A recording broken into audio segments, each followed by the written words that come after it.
मेरठ में हुए सौरभ हत्याकांड को लेकर हर दिन नए खुलासे सामने आ रहे हैं।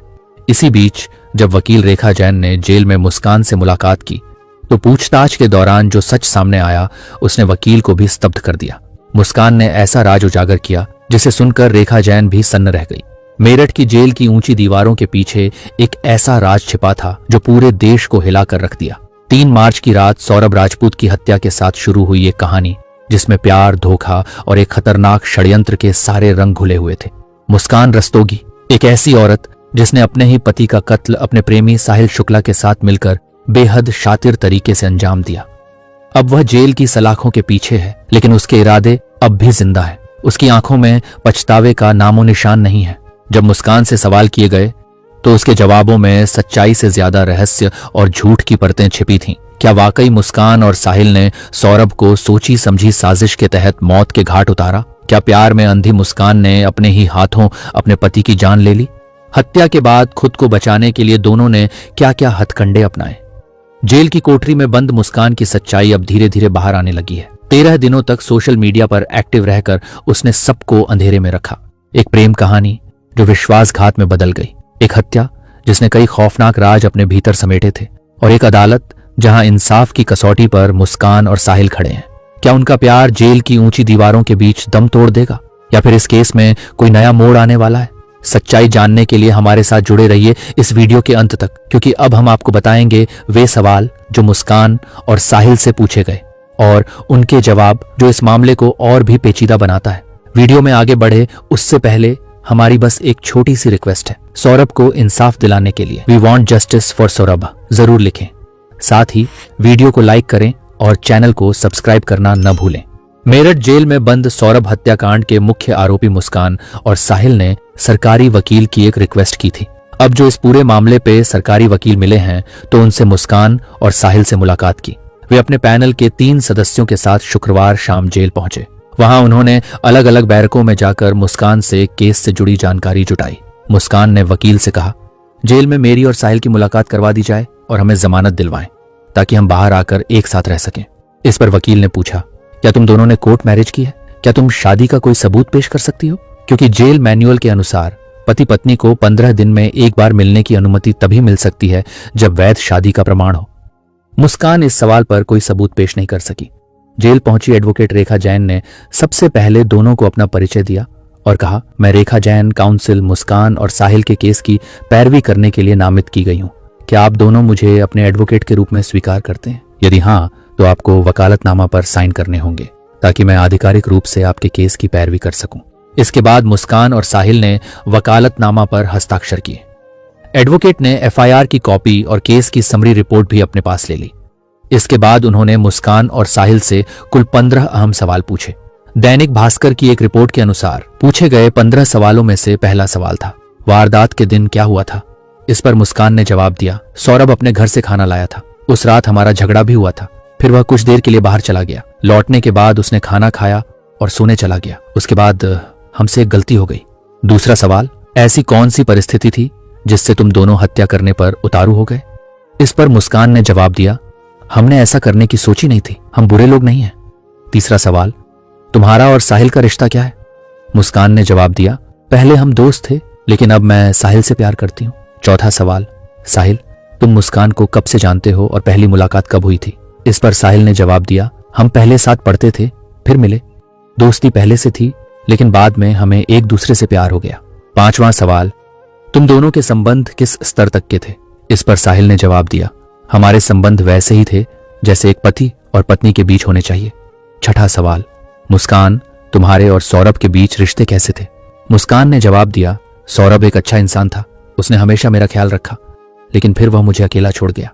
सातवां सवाल, तुम्हारे और सौरभ के बीच कब से और किस बात पर झगड़ा हो रहा था?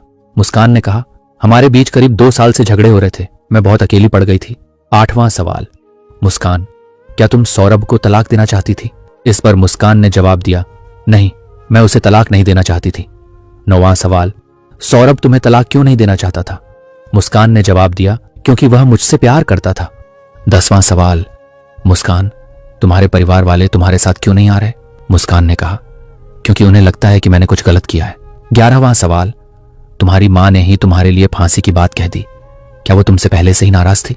इस पर मुस्कान ने जवाब दिया, हाँ, वह मुझसे पहले से ही नाराज रहती थी। 12वां सवाल, वारदात के दिन क्या तुम दोनों ने नशा किया था? मुस्कान ने जवाब दिया, जी, थोड़ा सा। 13वां सवाल, साहिल और मुस्कान, क्या तुम दोनों ने कोर्ट या मंदिर में शादी की है? इस पर मुस्कान ने जवाब दिया, हमने मंदिर में शादी की थी। 14वां सवाल, सौरभ की हत्या के बाद तुम दोनों कहां गए और क्या किया? मुस्कान ने कहा, हम इधर उधर घूमते रहे। 15वां सवाल, पुलिस तुम दोनों तक कैसे पहुंची और गिरफ्तार करने के बाद कहां कहां लेकर गई? मुस्कान ने जवाब दिया, हम खुद ही पुलिस के पास गए थे, फिर वे हमें सौरभ के घर लेकर गई। ये वही सवाल और जवाब हैं जो जेल में सरकारी वकील रेखा जैन ने अपनी टीम के 3 अन्य सदस्यों की मौजूदगी में मुस्कान और साहिल से की। लेकिन इन जवाबों को सुनकर ऐसा नहीं लगा कि मुस्कान और साहिल को अपने की पर कोई पछतावा था। ऐसा लग रहा था जैसे उनके भीतर किसी तरह का डर या अपराध बोध नहीं था, मानो सौरभ की हत्या उनके लिए बस एक बीती हुई घटना हो। कितना बड़ा गुनाह किया है, फिर भी ना कोई पछतावा, ना कोई शर्मिंदगी। बिना किसी डर या खौफ के मुस्कान और साहिल ने अपने जवाब दिए, मानो उन्हें अपने की का कोई अफसोस ही ना हो। अब इस पूरे मामले में पुलिस हर पहलू से जांच कर रही है, सच तक पहुंचने की कोशिश में जुटी है, ताकि यह पता लगाया जा सके कि आखिर पूरा मामला क्या है और इसके पीछे की असली साजिश क्या थी। अब समझते हैं सौरभ और मुस्कान एक दूसरे से कैसे मिले और कैसे उन दोनों को प्यार हुआ, और फिर उनकी जिंदगी में साहिल की एंट्री कैसे हुई, जिसने सब कुछ बदल कर रख दिया। कहानी की शुरुआत साल 2016 से होती है। सौरभ एक जवान और महत्वाकांक्षी लड़का जो मर्चेंट नेवी में कार्यरत था और मेरठ का रहने वाला था। एक शाम जब वह अपने दोस्तों के साथ बाहर निकला तो उसकी मुलाकात मुस्कान नाम की एक लड़की से हुई। पहली ही नजर में मुस्कान की मासूमियत और उसकी हंसी ने सौरभ के दिल को छू लिया। धीरे धीरे दोनों के बीच बातचीत होने लगी, जो दोस्ती में बदली, और फिर धीरे धीरे इस रिश्ते ने प्यार का रूप ले लिया। जब मुस्कान ने सौरभ के प्रोफाइल और उसकी जिंदगी के बारे में जाना तो वह भी उसकी ओर आकर्षित होने लगी। वक्त के साथ उनका प्यार और मजबूत होता गया और आखिरकार उन्होंने शादी करने का फैसला कर लिया। लेकिन जब सौरभ ने अपने घर वालों से इस बारे में बात की तो उन्होंने साफ मना कर दिया, यह शादी नहीं हो सकती। यही शब्द थे उसके माता पिता के। मगर प्यार किसी की इजाजत का मोहताज नहीं होता। सौरभ और मुस्कान ने घर वालों की मर्जी के खिलाफ जाकर शादी कर ली। 2016 में बिना किसी शानो शौकत के बस कुछ खास दोस्तों की मौजूदगी में उन्होंने अपने रिश्ते को नाम दे दिया। शादी के कुछ ही दिनों बाद सौरभ लंदन चला गया क्योंकि उसकी पोस्टिंग वहीं थी। मुस्कान मेरठ में अकेली रह गई। वक्त बीतता गया। सौरभ कभी कभी छुट्टी में वापस आता और फिर चला जाता। लेकिन कुछ वक्त बाद मुस्कान को एहसास हुआ कि सौरभ नेवी में नहीं है बल्कि लंदन में किसी और काम से जुड़ा हुआ है। हालांकि ये बातें उनके प्यार के बीच नहीं आई। देखते ही देखते 3 साल गुजर गए। 2019 आ गया। इन 3 सालों में उनके प्यार की निशानी के रूप में उनकी एक बेटी हुई। जब बेटी आई तो सौरभ के घर वालों का दिल थोड़ा पिघलने लगा। उन्होंने बेटी से मिलने की कोशिश की मगर अब तक बहुत देर हो चुकी थी। सौरभ ने घर वालों से लगभग सारे रिश्ते तोड़ दिए थे। वह अपनी पत्नी और बेटी के साथ एक किराए के मकान में रहने लगा। लेकिन उसकी नौकरी ऐसी थी कि साल के 9-10 महीने वो विदेश में रहता और महज 2-3 महीने ही मेरठ में बिताता। मुस्कान अकेली रह गई थी। वो अपनी बेटी के साथ किराए के घर में रहती, उसका ख्याल रखती और प्ले स्कूल तक छोड़ने और लाने का काम खुद ही करती। फिर आया 2021। इस दौरान दुनिया में कोरोना फैल चुका था। लॉकडाउन के चलते सौरभ कुछ समय के लिए वापस आ गया।